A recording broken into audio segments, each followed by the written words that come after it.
ठीक है, तो पिछले क्लास के टॉपिक से आगे हम लोग कंटिन्यू करेंगे। पिछले क्लास के टॉपिक में हम लोगों ने देखा था कि आर्टिफिशियल रेस्पिरेशन के लिए कौन कौन से मेथड हम लोग यूज़ करते हैं।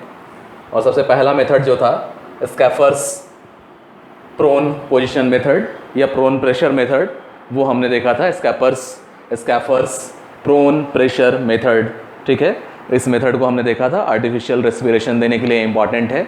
यहाँ पे हम लोग प्रोन पोजीशन में वैसे पेशेंट को जिसको इलेक्ट्रिकल शॉक लगा है उसको प्रोन पोजीशन में लिटाते हैं और उसके रिब्स पे अपने हाथों से प्रेशर अप्लाई करते हैं, जहाँ पे मस्कुलर प्रेशर से ज़्यादा अपने बॉडी का वेट ट्रांसफ़र करना रहता है। और 2-2 सेकंड के साइकिल्स में हम इन चीज़ों को करते हैं। 2 सेकंड का कॉम्प्रेशन एंड 2 सेकंड का एक्सपेंशन हम लोग कराने की कोशिश करते हैं अफेक्टेड पर्सन के लंग्स में, ठीक है।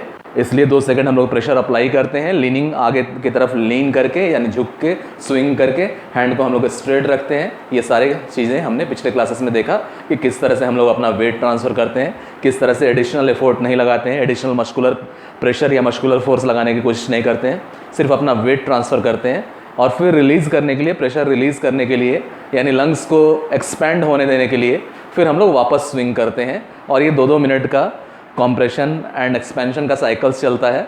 और ये करके हम लोग कहीं ना कहीं जो अफेक्टेड पर्सन है उसकी लाइफ को सेव करने की कोशिश करते हैं, उसको रेस्क्यू करने की कोशिश करते हैं, ठीक है, उसकी जान बचाने की कोशिश करते हैं।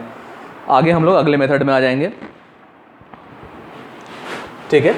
तो नेक्स्ट मेथड है सिल्वेस्टर्स मेथड। मैंने पहले ही आपको बताया था कि 4 तरह का मेथड हम लोग यूज़ करते हैं: Schafer's method, Sylvester's methods, Nielsen methods and mouth to mouth respiration method, ठीक है। तो ये साइंटिस्ट के नाम पे है। सिल्वेस्टर्स मेडिकल फील्ड से जुड़े हुए साइंटिस्ट थे और ये थ्योरी उनके नाम से ही जानी जाती है, ठीक है, उनके नाम पर ही इस थ्योरी का नाम भी रखा गया है। तो सिल्वेस्टर मेथड, इस मेथड का भी नाम उनके नाम पे ही रखा गया है। तो सिल्वेस्टर्स मेथड यानी arm lift chest pressure method, ठीक है। तो मैंने पहले ही आपको बताया कि ज़्यादातर केसेस में साइंस और इंजीनियरिंग में सबसे बड़ी खासियत क्या है कि ज़्यादातर केसेस में नाम से ही हमें बहुत कुछ पता चल जाता है। यहाँ भी देखो इस मेथड में क्या है, जैसे पिछले मेथड में हमने देखा था, स्कैफर्स मेथड में हमने देखा था कि प्रोन पोजीशन प्रेशर मेथड था या प्रोन प्रेशर मेथड था, यानी पेशेंट को हम लोग जाहिर है प्रोन पोजीशन में लिटाएंगे और तब प्रेशर अप्लाई करेंगे। यहाँ भी देखो जो सिल्वेस्टर मेथड है, यहाँ भी नाम से ही बहुत कुछ पता चल जाएगा। Arm lift chest pressure method यानी कहीं ना कहीं उसके आर्म को, अफेक्टेड पर्सन के आर्म को लिफ्ट करने की कोशिश करनी है और चेस्ट पे प्रेशर अप्लाई करना है, ठीक है। अब देखो दोनों में अंतर आपको यहीं से पता चल जाएगा। मैंने हमेशा कहा है कि नाम से ही सब कुछ पता चल जाता है। जहाँ प्रोन पोजीशन था आपको पता है कि प्रोन पोजीशन में पेशेंट को लिटाना है यानी बेली यानी पेट के बल पेशेंट को लिटाना है, लेकिन यहाँ जब चेस्ट में हम लोग प्रेशर अप्लाई कर रहे हैं तो डेफिनेटली पीठ के बल यहाँ पेशेंट को लिटाना होगा, ठीक है। तो ये 2 बेसिक अंतर, ये एक बेसिक अंतर है इन दोनों पोजीशंस के बीच में, ठीक है। तो हम लोग आगे आ जाते हैं। तो यहाँ क्या है, जाहिर है यहाँ चेस्ट पे प्रेशर अप्लाई करना है, इसलिए डेफिनेटली पेशेंट को पीठ के बल लिटाना होगा और आर्म को लिफ्ट करना होगा। वो भी चीज़ें हैं, यानी कुछ कॉम्बिनेशन हम लोग करेंगे सेवरल एफर्ट्स का, जिसमें आर्म को लिफ्ट करना भी शामिल होगा और चेस्ट पे प्रेशर अप्लाई करना भी शामिल होगा, ठीक है। तो इस मेथड को हम लोग देखते हैं डिटेल से, ठीक है। तो अगले फिगर में इलस्ट्रेट किया गया है, वहाँ बताया जाएगा। आगे एक फिगर आएगा जिसमें हम लोग देखेंगे। और इसमें है क्या, the patient is laid on his back, his arms are grasped above his wrist and drawn first upward then above the head until they touch the floor, ठीक है। तो पेशेंट को हम लोग उसके बैक पर लिटाएंगे, ठीक है।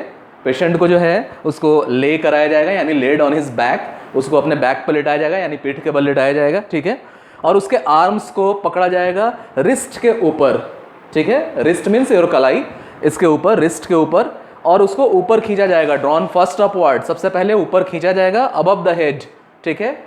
हेड के ऊपर उसको खींचा जाएगा जब तक वो फ्लोर को टच ना करने लगे, ठीक है। मतलब फिगर को हम लोग एक बार देख लें।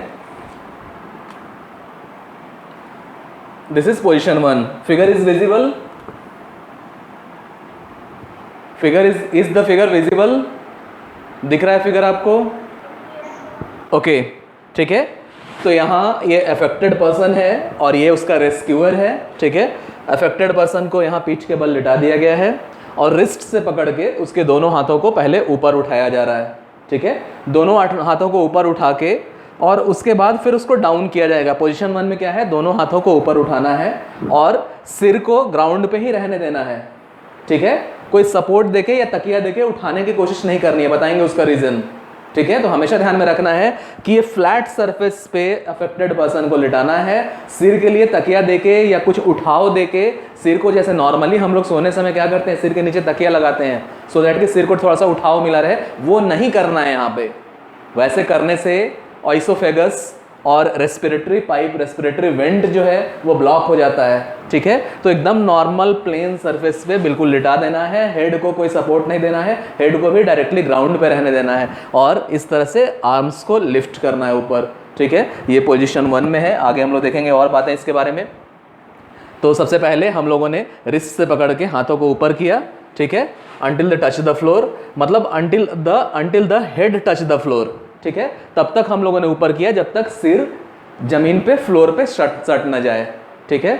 और कारण भी आपको पता है जमीन पे क्यों सटने देना है हेड को, क्योंकि होता क्या है कि इस सपोर्ट की वजह से यहाँ ब्लॉकेज के क्लियर होने का चांसेस बहुत कम है। और ये नॉर्मल जो पोजीशन फ्लैट सरफेस में हम लोग लिटाएंगे तो इस तरह से जब बेंड होगा हेड तो वहाँ पे क्लियर स्पेस मिलता है एयर वेंट के लिए, जो रेस्पिरेटरी वेंट है उसके लिए, ठीक है। तो इतना होने देना है। उसके बाद हम लोगों को क्या करना है, then they are brought back to the chest and pressure is exerted in downward direction, ठीक है, समझ में आ रहा है।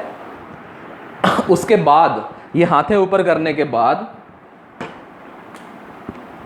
पहले पोजीशन में हाथों को ऊपर करना है and this is the process for the expansion of the lungs, ठीक है। ये जो हमने हाथ को ऊपर किया ना, हाथ के लिफ्ट करने की वजह से और सिर के डाउन रहने की वजह से, इस खिंचाव की वजह से क्या करना है, हाथों को ड्रॉ करना है, ड्रॉ अपवर्ड, यानी खींचना है ऊपर की तरफ, ठीक है। तो हल्का सा खींचना है ऊपर की तरफ, इतना नहीं कि बॉडी भी उठ जाए, इतना ज़्यादा नहीं खींचना है, लेकिन हल्का सा खिंचाव देना है। इस खिंचाव के वजह से चेस्ट मसल्स पे जोर पड़ता है और चेस्ट मसल्स जो लंग्स के मसल्स हैं, लंग्स एक्सपेंड होने में हेल्प करते हैं। तो इस मेथड में क्या करेंगे हम लोग, सबसे पहले पेशेंट अफेक्टेड पर्सन के आर्म को रिस्ट के थोड़ा सा आगे से पकड़ के ऊपर उठाएंगे, ऊपर अपवर्ड खींचेंगे। अपवर्ड खींचने से, खींचना इतना भी नहीं है कि बॉडी भी ऊपर उठ जाए, इतना नहीं खींचना है, हल्का सा खिंचाव देना है।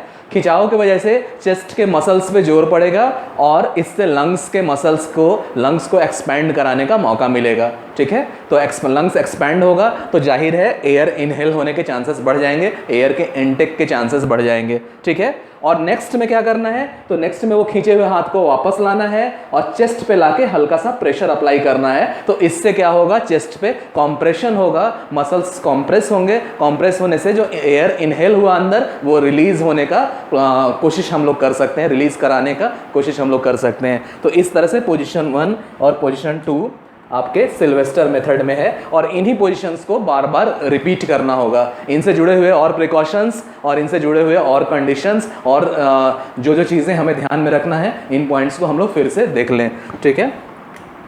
तो ये मेथड समझ में आ गया सबको, ये मेथड समझ में आ गया। इससे जुड़े हुए और चीज़ों को हम लोग देखेंगे, लेकिन इतना जो प्राइमरली जो 2 स्टेप है वो समझ में आ गया सबको। पहला 2 स्टेप कि हमें क्या करना है, किस तरह हमें एक्सपेंशन करना है और किस तरह कॉम्प्रेशन करना है, किस तरह एयर को इनटेक होने देना है और किस तरह एयर को रिलीज कराना है, इतना समझ में आ गया। आगे बढ़े हम लोग। कौन सा, फर्स्ट वाला, ठीक है। देखो फर्स्ट वाला क्या है, फिगर में मेथड इलस्ट्रेट किया गया है। The patient is laid on his back, definitely पीठ के बल पेशेंट को लिटाया जाएगा। मैंने आपको पहले ही बताया है कि पेशेंट को लिटाने समय हमें ध्यान देना है, ठीक है। तो पेशेंट को हम लोग बैक से यानी पीठ के बल यहाँ लिटा रहे हैं।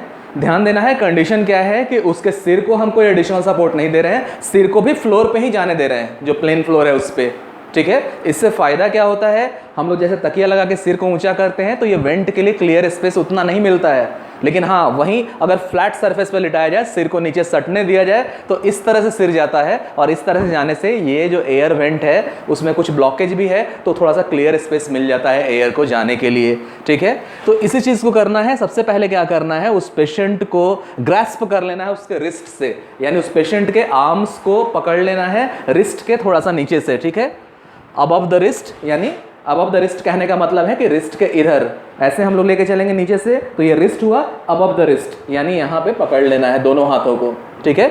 और दोनों हाथों को पकड़ने के बाद सबसे पहले ऊपर खींचना है उसके दोनों हाथों को, ऊपर इस तरह से खींचना है, ऊपर इस तरह से खींचना है कि सिर उसका फ्लोर को टच करने लगे, डेफिनेटली सिर फ्लोर को टच करने लगेगा, ठीक है। तो ये फर्स्ट पोजीशन हो गया।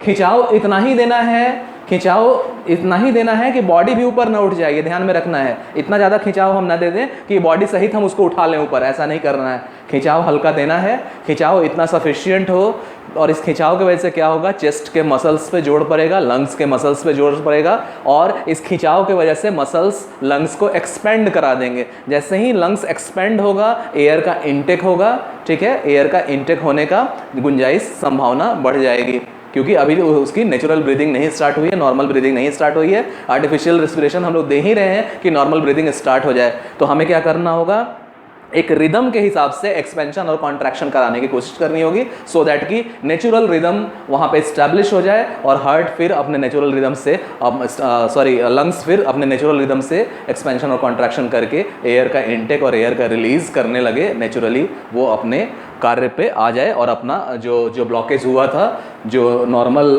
ब्रीदिंग जो थी वो रुक गई थी, वो फिर से इस्टेब्लिश हो जाए। ठीक है, तो ये पहला तरीका है एक्सपेंशन के लिए। ठीक है, और दूसरा क्या होगा, तो जाहिर है एक्सपेंशन के बाद एक सर्टेन रिदम पे हमें पुश करके कॉन्ट्रैक्शन कराना होगा लंग्स का। कॉन्ट्रैक्शन होने से क्या होगा, जो पहले से एक्सपेंशन के दौरान एयर इनटेक हुआ था लंग्स के अंदर, वो रिलीज हो। तो उसको करने के लिए हमें क्या करना होगा, तो हमें वो उन खींचे हुए हाथों को वापस लाना होगा उस पेशेंट के चेस्ट पे, और चेस्ट पे लाने के बाद हल्का सा प्रेशर अप्लाई करना होगा, सो दैट के चेस्ट पे प्रेशर पड़े तो लंग्स कॉन्ट्रैक्ट करे। लंग्स कॉन्ट्रैक्ट करेगा तो अंदर जो एयर है वो रिलीज हो। ये ही दो प्रोसेस है जिनको हम लोग रिपीट करेंगे, लेकिन आगे जो कंडीशंस को हमें ध्यान में रखना है, जो प्रिकॉशंस हमें लेना है, डू और डोंट्स जो हैं उनको भी हम लोग देखेंगे। लेकिन अल्टीमेटली ये दो चीजें ही हम लोग रिपीट करेंगे। One is for expansion of the lungs and other is for compression of the lungs. Got that? आया समझ में? ठीक है, तो इसमें दूसरा में यही है, then they are brought back to the chest and pressure is exerted in downward direction. तो डेफिनेटली उसके हाथों को हमने वापस लाया, उसके चेस्ट पे रखा और तब हमने प्रेशर अप्लाई किया। ठीक है, यहाँ दिख रहा होगा सेकंड वाले फिगर में, सेकंड वाले फिगर में जो हाथें पहले खींची गई थी, फर्स्ट फिगर में जो हाथें पहले खींची गई थी, अब उनको वापस लाया गया, उस पेशेंट के चेस्ट पे रखा गया और तब डाउनवर्ड प्रेशर अप्लाई किया गया।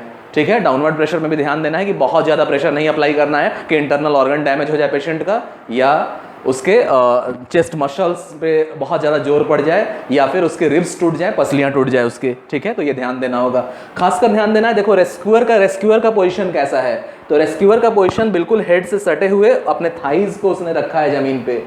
ठीक है, नील डाउन हो गया है, वो नीज को उसने जमीन से टच किया है और थाइज को इस पोजीशन में रखा है कि जस्ट पेशेंट के अफेक्टेड पर्सन के हेड से वो टच कर रहा है। ठीक है, और उसके बाद ये चीज़ें कर रहा है वो। तो हमेशा ध्यान में रखना है, कभी भी इस मेथड में रेस्क्यूअर को खड़े होकर हाथ को नहीं खींचना है। ठीक है, रेस्क्यूअर अगर खड़ा होके इसके हाथों को खींचने लगे तो सही समय पर सही प्रेशर कभी भी नहीं अप्लाई होगा और उसकी वजह से रिदम कभी नहीं मेंटेन होगा। तो हमेशा इस तरह से नीज के बल, घुटनों के बल इसे बैठ जाना है, नील डाउन हो जाना है। नील डाउन होने के बाद ऑलमोस्ट इसके हेड से इसको टच करना है और तब ये परफॉर्मेंस को उसे परफॉर्म करना है। Got that? ठीक है, अब देखो इसके आगे के कंडीशंस और जो बातें हमें ध्यान में रखनी है उसमें हम लोग आ जाते हैं। अब क्या है, इसमें कुछ दिक्कतें भी हैं।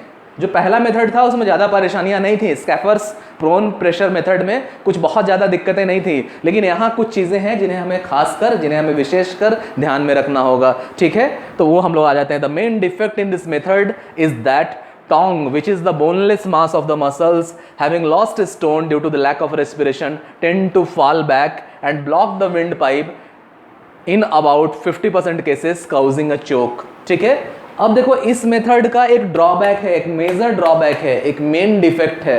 ठीक है, जो कि थोड़ा सा मुश्किल कर देता है और ज़्यादातर केस में 50% केसेस में देखा जाता है कि ये मुश्किल आता है। कौन सा मुश्किल है, तो जैसा कि मैंने पहले ही बताया कि पेशेंट को जो हमने इस तरह से लेटाया फ्लैट पे, तो सिर के थोड़ा सा पीछे जाने से, ठीक है, एक ही फ्लोर पे बॉडी है और उसी फ्लोर पे सिर भी है, सिर के थोड़ा पीछे जाने से एयर वेंट के लिए तो क्लियर स्पेस मिल जाता है।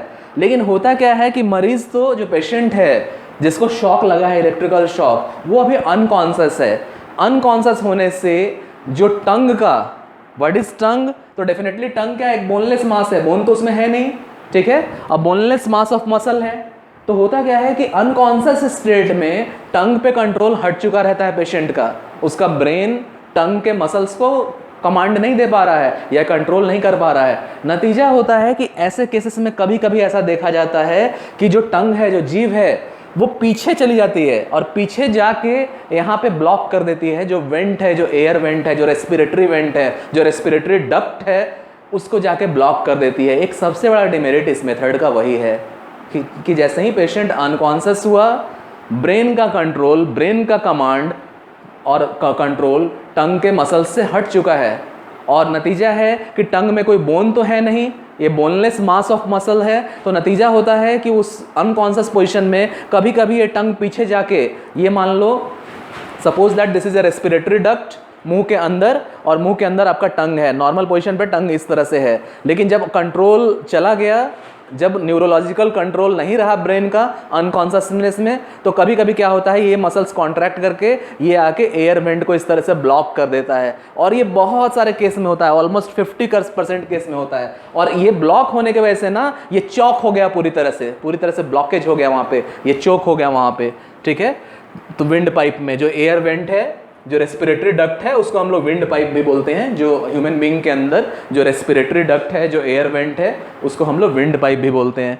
तो एक सबसे बड़ा डिमेरिट, जो मेन डिफेक्ट है इस मेथड का, वो यही है कि कभी कभी क्या होता है, टंग जो है अपना टोन लूज कर चुका है, ठीक है, यानी जो नॉर्मल पोजीशन है उसका, नॉर्मल कंट्रोल जो हो रहा था ब्रेन का, वो लूज हो चुका है। लैक ऑफ रेस्पिरेशन की वजह से कभी कभी क्या होता है, ये मसल्स कॉन्ट्रैक्ट होके टंग बैक में चला जाता है, टेंड टू फॉल बैक में चला जाता है और ब्लॉक कर देता है विंड पाइप को, जो रेस्पिरेटरी डक्ट है। और 50% ऑफ केसेस में ये चोक कर देता है। चोक कर दिया तो ऐसे भी हम कितना भी ऊपर से आर्टिफिशियल रेस्पिरेशन दें, लेकिन इसने एक ढक्कन की तरह एयर वेंट को बंद कर रखा है, तो वो हमारा मेथड को सक्सेसफुल होने नहीं देता है और ज़्यादातर केस में ये कंडीशन पेशेंट की हालत को ख़राब कर देता है। तो एक मेन डिफेक्ट है इस मेथड का, इसको हमेशा ध्यान में रखना है, ठीक है।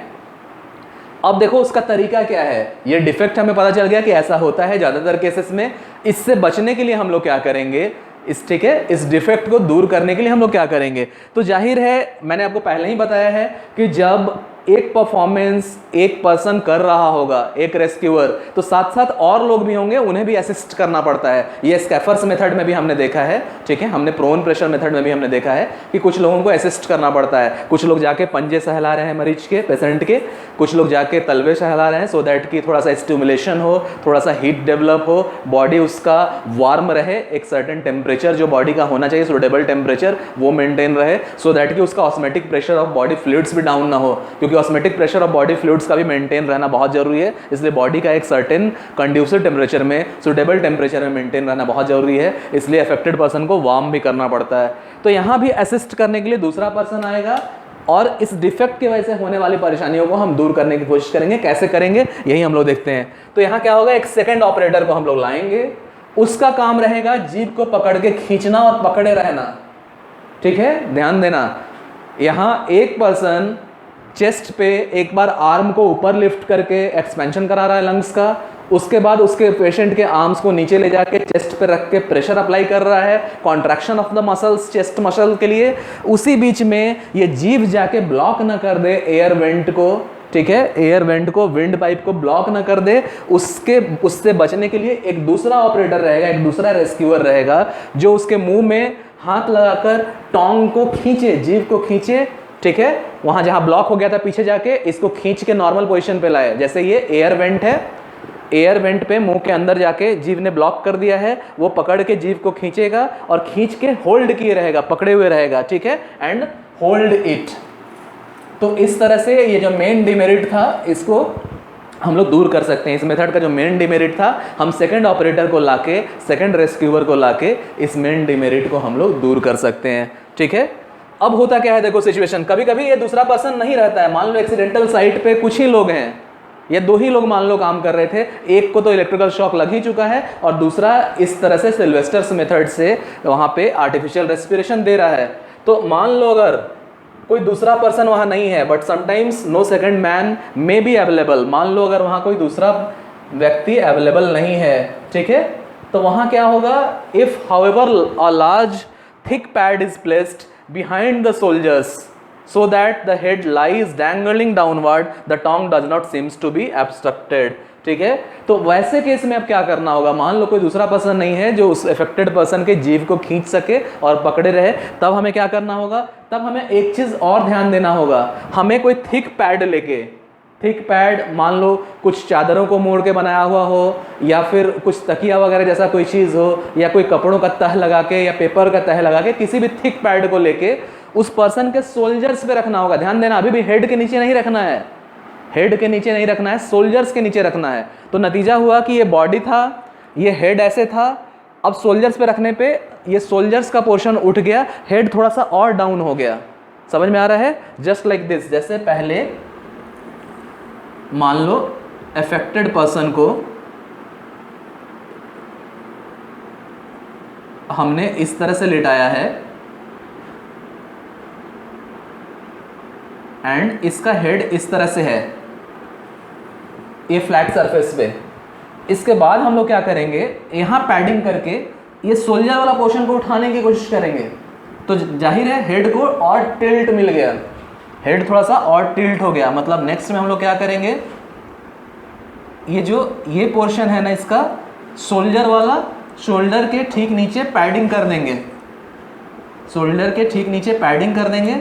इस पैडिंग करने से अब थोड़ा सा टिल्ट मिल गया हेड को और नेक को थोड़ा सा टिल्ट मिल गया। समझ में आ रहा है? यानी ये पोर्शन थोड़ा सा उठ गया, ऊपर उठ गया, तो अब गर्दन जो पहले फ्लैट था अब गर्दन ऐसे हो जाएगा, टिल्ट हो जाएगा। Got that? समझ में आ रहा है ये चीज़? ठीक है। टिल्ट होने से क्या होगा ना, नेक के टिल्ट हो जाने से, हेड के थोड़ा सा और डाउन हो जाने से, ध्यान देना यहाँ पे क्या है, इस तरह से है, ये पोर्शन जब उठेगा पैडिंग करने से, शोल्डर के ठीक नीचे का पोर्शन, शोल्डर के ठीक नीचे का पोर्शन जब उठेगा, ये इसमें थोड़ा सा उठाव मिलेगा, तो डेफिनेटली नेक इस तरह से बेंड हो जाएगा, क्योंकि हेड को तो अभी भी फ्लोर पे ही रेस्ट करना है। तो नेक इस तरह से बेंड हो जाएगा, नेक पे इस तरह से एंगल मिल जाएगा, नेक इस तरह से टिल्ट हो जाएगा, हेड भी इस तरह से टिल्ट हो जाएगा। इस टिल्ट होने के वजह से क्या होगा ना, अब जीभ जो है कुछ इस तरह से रह जाएगा, यानी इस ब्लॉकेज को छोड़ देगा। जो पहले ब्लॉकेज इस तरह से था, पहले ब्लॉकेज इस तरह से था, नेक के टिल्ट होने के वजह से, ठीक है, ये तो उल्टा हो गया। मतलब इधर सिर है, इधर आंखें हैं, मुंह है, और ये गर्दन है, इधर बॉडी है, ठीक है। सपोज दैट इस सिर की बात कर रहे हैं, इस गर्दन की बात कर रहे हैं। यहाँ पे जो ब्लॉकेज हुआ है ना, ये टिल्ट होने के वजह से, पहले ब्लॉकेज ऐसे था, एयर वेंट ब्लॉकेज ऐसे, ये टिल्ट होने के वजह से अब ये यहीं रह जाएगा, जीभ का मसल्स, ग्रेविटी की वजह से। ग्रेविटी के पहले मसल्स का कॉन्ट्रैक्शन से ऐसे सट रहा था, ग्रेविटी की वजह से ये बोनलेस मास है, ये नीचे आने लगेगा और एयर वेंट क्लियर हो जाएगा। समझ में आ रहा है? जैसे देखो पहले क्या था, इस तरह से आके जीभ इस एयर वेंट को ब्लॉक कर चुका था, चोकिंग हो गई थी, कंप्लीट चोकिंग। ये टिल्ट होगा जब ऐसे ना, देखो ऐसे सटा हुआ है, चोकिंग है, टिल्ट मिलने की वजह से, झुकाव होने की वजह से अब ग्रेविटी ने भी अपना असर दिखा दिया, और इस तरह से ग्रेविटी की वजह से ये टंग का मसल्स जिसमें थोड़ा सा मास है, इस तरह से थोड़ा नीचे आ जाएगा, और नीचे आने की वजह से ये एयर वेंट, ये विंड पाइप, ये रेस्पिरेटरी डक्ट जो है वो क्लियर हो जाएगा और यहाँ से सांस लेना पॉसिबल हो पाएगा।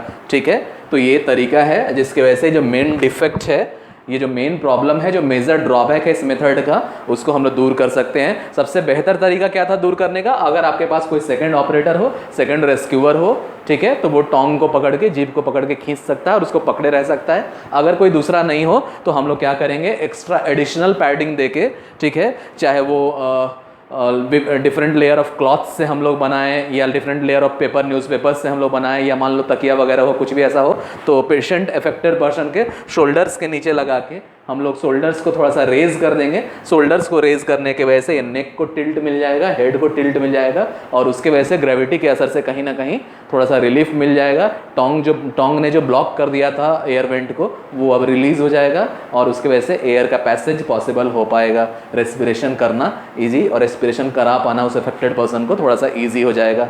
ठीक है, आगे हम लोग कंटिन्यू करें। इतना समझ में आ गया सबको? एनीवन बताइए? ठीक है, तो यही दोनों पोजीशन है। आगे हम लोग देखते हैं। तो ये मेथड, ये दोनों मेथड को हम लोगों ने देखा। बस ध्यान देना है कि इन दोनों मेथड में कहीं से भी हम लोग विंड को ब्लो नहीं कर रहे हैं माउथ के अंदर। ठीक है, माउथ के अंदर, पेशेंट अफेक्टेड पर्सन के मुंह के अंदर विंड को हम लोग फ्लो नहीं या ब्लो नहीं कर रहे हैं, फूंक नहीं रहे हैं कहीं से भी, सिर्फ हम लोग चेस्ट पे प्रेशर अप्लाई कर रहे हैं इस मेथड में। और पिछले मेथड में हमने रिब्स पे हमने प्रेशर अप्लाई किया था, और मेन मकसद तो चेस्ट में ही प्रेशर अप्लाई करना था, ठीक है।